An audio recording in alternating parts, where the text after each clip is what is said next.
All right, it's that time. It's time for another instructional video series for Salem Kettlebell Training. Please subscribe to the link below. This time it's the press, and I've been sort of really looking forward to this and at the same time really dreading it because it's my favorite lift of the skills that we practice at Salem Kettlebell. It's something I have a tendency to overthink and overcook when I'm doing it myself. And that's one of the things that I love about the press is that I'm continually learning about strength through practicing the press. I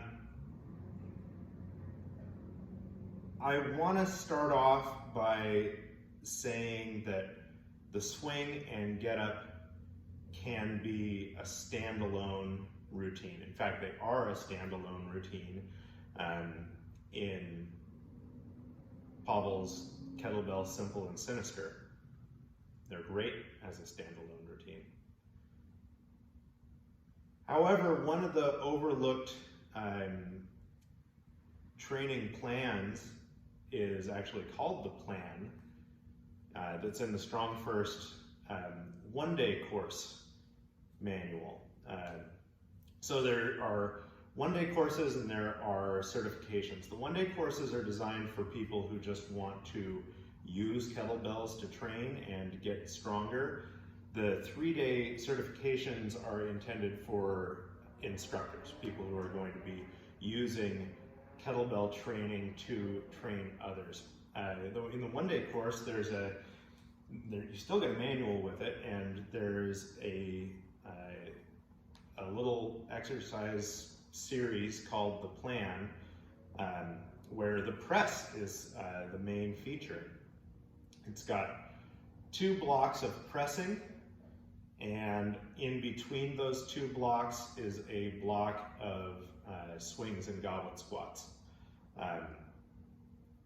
It talks about rep ladders, it talks about timing your rest periods. It's a great little plan. There's also an off-day training program that's part of the plan where you'll do single leg deadlifts, some sort of upper extremity pull, whether that's a row or a pull-up, and your get-ups. So you have those other skills that are being practiced to help balance out the work you're doing with the press, the goblet squat, and the swing. And as such, it's a great plan because it covers a lot of bases. Usually when I use the plan here at Salem Kettlebell Training, I'll put the single leg deadlift or kickstand deadlift, the get up, and either the row or pull up in a block that we'll do before we get to the pressing and goblet squat blocks, because we don't have a whole lot of time. We don't have a whole lot of days per week where people are training. Most folks are training 2 or 3 days a week. But I digress. I think that training program, the plan, I also think Power to the People, where the press is featured as an exercise, are great strength training plans. And the reason I love the press is because it teaches you so much about strength. It teaches you how to link your body parts together in a concerted effort. It teaches you how to get tight throughout your body. There's really no substitute for pressing when it comes to learning how to create tension.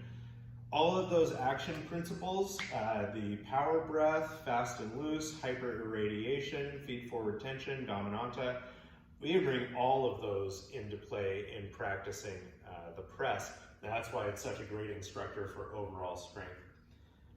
So you can see I like the press, I like to talk about the press. That's why I wanted to do an introduction video first before we get into the actual technique.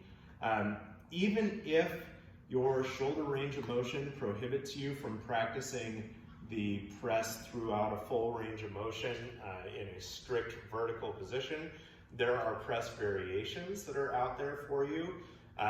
One is simply called a loaded clean. We'll be discussing that a little bit later, where you get the bell into the rack position and you just create the tension as though you're going to press. The bell may come slightly out of the rack position while the shoulder blade stays packed, and then bring it back down. I've used the loaded clean with students who have significant shoulder pain or shoulder injuries, and we just use that loaded clean to train the press, and then one day, lo and behold, they can press pain-free through a full range of motion.